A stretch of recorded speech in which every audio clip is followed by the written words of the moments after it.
how to create an SMM panel in WordPress.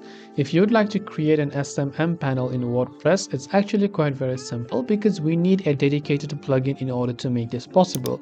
So for this, first of all, you just open up your browser, and as soon as you open up your browser, this is the interface that you will see.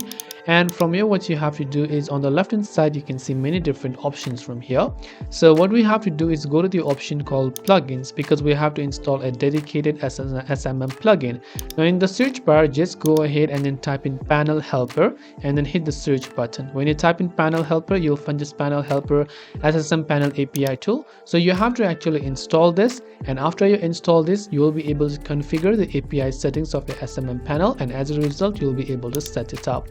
And this way you'll be able to create an SMM panel in WordPress. I hope the video helped you. If you have got any further questions, feel free to leave them down below. Thanks for watching till the very end, and see you soon as always in our next video.